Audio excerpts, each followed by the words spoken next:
Hi, I'm Paul Stone, the inventor of this panel saw. Today we're going to build a set of bookshelves. And we're going to make with 4x8 plywood. We've got the fence down here that the plywood rides on, and it's cantilevered out here a little bit, so we're going to show you how we deal with that cantilever. We've put T-track in the back of the saw. I'm going to take this bolt, a couple of nylon bushings, and a knob with a fender washer on it. I'm going to drop it in this T-track at the top, bring it down, and tighten her up. Now I can take this piece of plywood and slide it way out, and it will not cam out. We're going to set the height on the saw. Going to bring this down to just over 24 inches.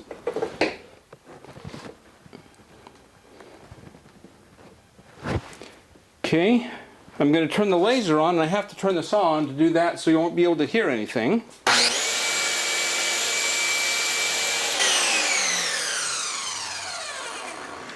For dust collection, we've put a piece of polycarbonate covering the side here.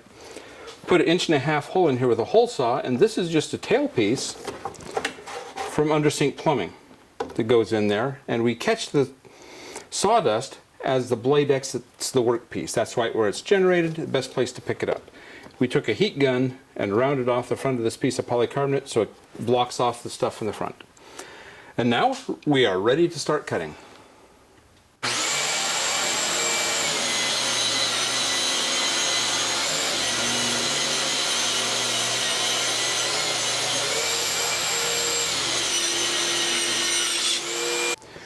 Now that we've ripped it, we need to cut it to length. The two sides are going to be about 7 feet tall.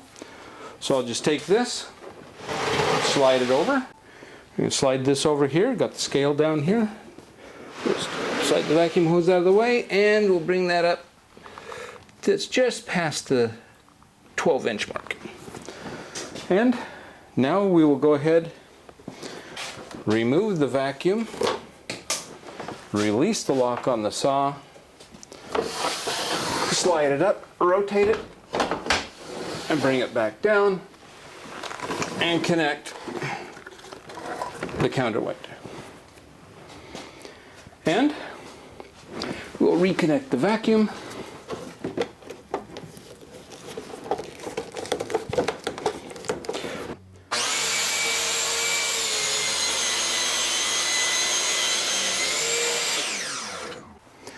We've finished the first rip cut. We have this piece, which will be used for both the right and left hand sides of the shelves.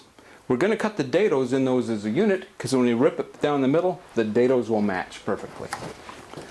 Then we will put this in.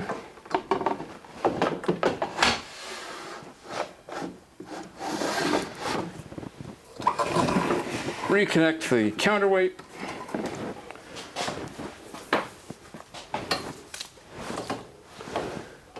Connect up the power and the vacuum hose.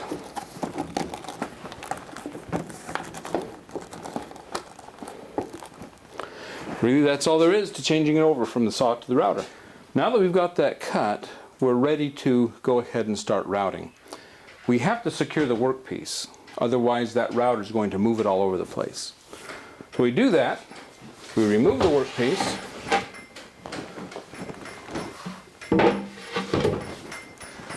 we pop this down at the bottom. You're not going to be able to see this very well, but it's just a piece of scrap 3/4 plywood. We slip in here behind. Now you can see where that went. That spaces it off the back. You'll see why here in a minute.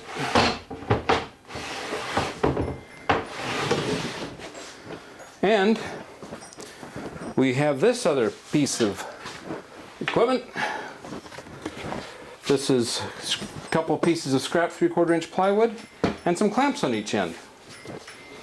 This gets threaded through here and supports it on the back.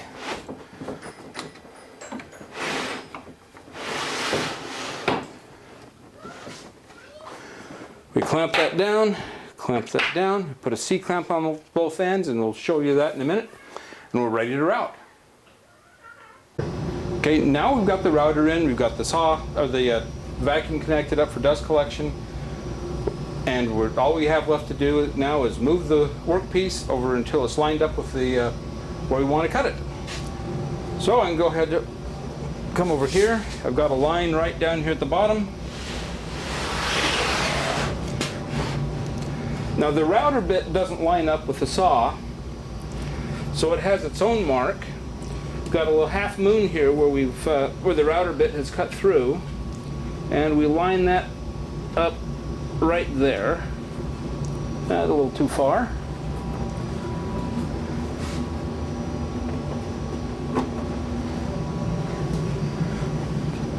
There we are, and then we put these two toggle clamps down. It's locked in place. Now we're going to route. Over here, turn it on.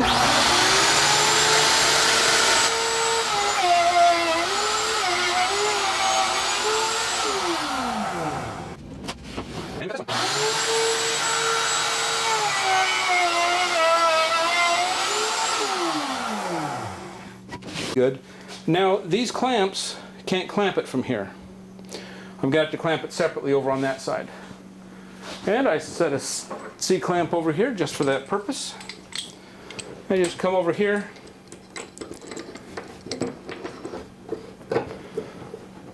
C-clamp it, and now we're ready to go again.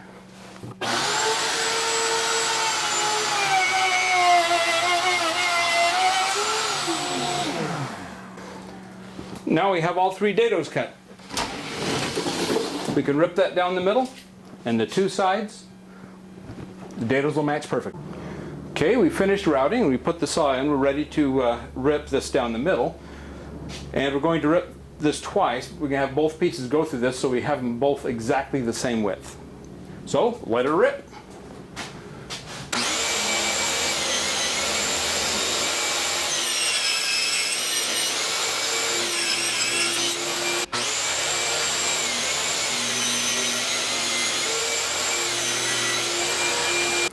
All right, we've converted over so that we can cut our slot that goes in the back of the shelves for the back piece to go in, the piece of 1/4-inch plywood. Gone back and we're using the same setup we had with the router, but we're going to use it as a fence to guide this thing. We've set the depth of the saw to the same depth as the dados. And we're going to take 2 passes to make the slot. The second pass will be the bottom side of it, and it'll be the perfect height to cut the fixed shelves when we're ready to go. So, let's let her rip.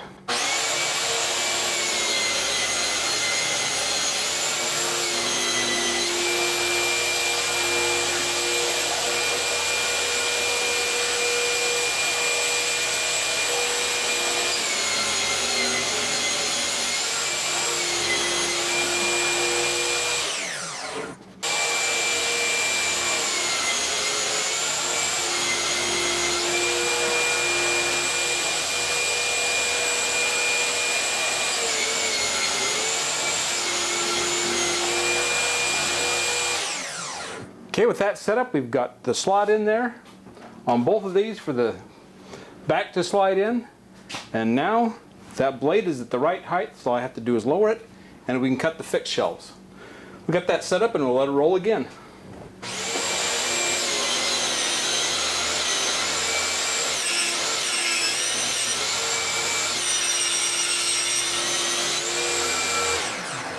Now that we've cut the fixed shelf to the proper width, we're going to cut it to length. We're going to put a stop on this T-track. We want them to be just a hair under 32 inches, and that's 32 right there, so I can go 1/8 of an inch under.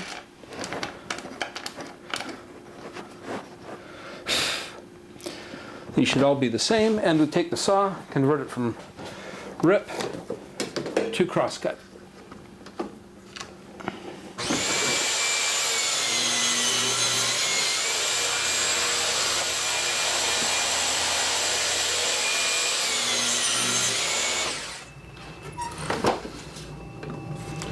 little bit off the end. We've got the 3 shelves. The 2 sides done. Next step is to fit it up, glue it up, and then we can cut the back to size. Well, we've now finished cutting and assembling and gluing. It's had a couple days to dry, and got it put together. We'll get her finished up here in a little bit and get some pictures of that as well. We've got to put the face frames on, put the back in, we've got to stain it, varnish it, and so forth.